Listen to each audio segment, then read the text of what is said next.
In Hawaii's hot real estate market, old homes are bought, torn down, and quickly replaced with something new. And in many areas, that something new is raising eyebrows. Viewers from across Oahu reached out to us concerned that some of these new homes in residential communities are actually apartment complexes. Gina Mangieri is always investigating and took a look at what's happening. Gina? Joe, some of these new houses are often rented out to many different families, despite being permitted for single or at most two-family occupancy. So how can those breaking the rules be caught?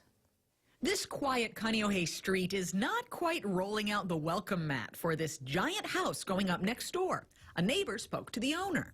He explained to my friend over there that it's going to be a 4 two-bedroom unit apartment building.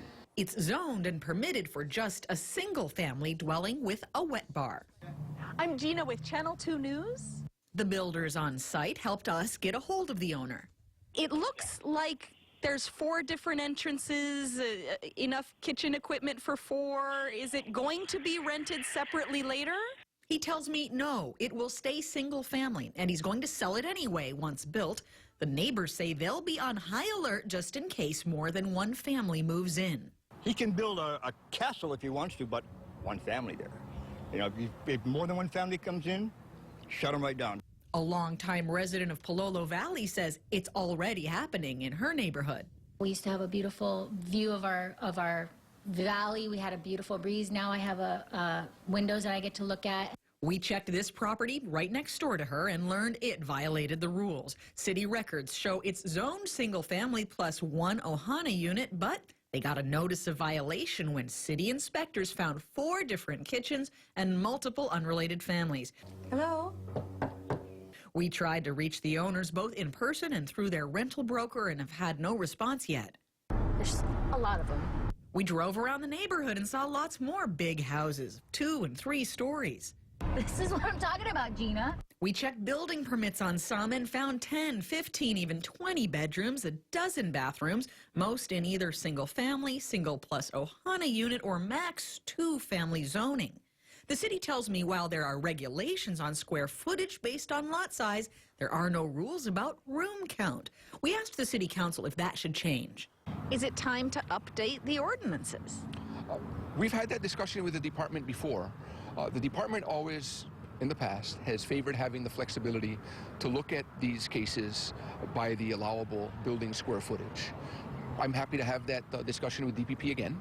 We pulled up state conveyance records and traced a slew of lots that sold for top dollar. We cross-referenced that with city data and found building permits that double, triple, quadruple the former size, eventually on the rental market for thousands a month per unit, even $750 a day or more as vacation rentals. City records show this one was busted for that violation, but we found it still up for travel booking online.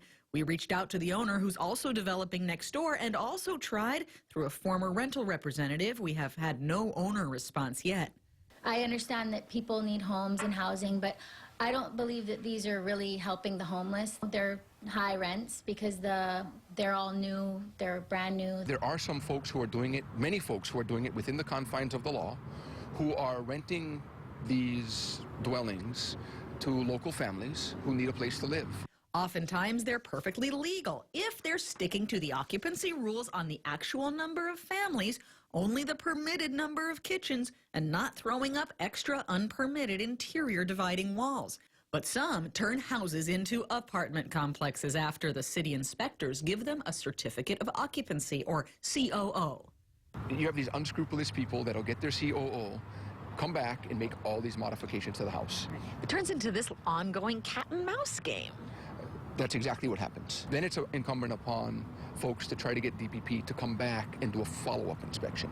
We asked the DPP how many notices of violation they've issued for these kinds of rule breakers. They said last year's 462 notices include illegal units and too many occupants, as well as other violations. And it can often take multiple violations before a fine even sets in.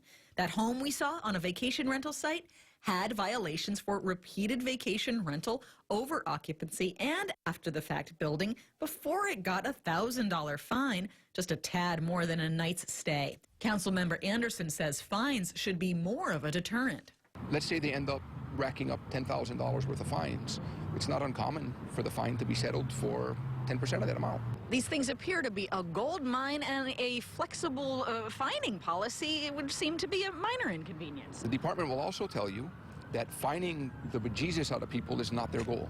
Compliance is. The point was to drive the message home that if you decide to operate outside the confines of city ordinance and you get caught, you're going to pay.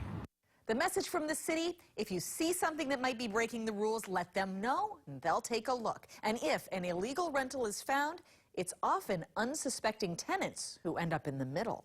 We're digging into their rights and recourse, and we'll follow up. Gina Mangieri, KHON 2 News.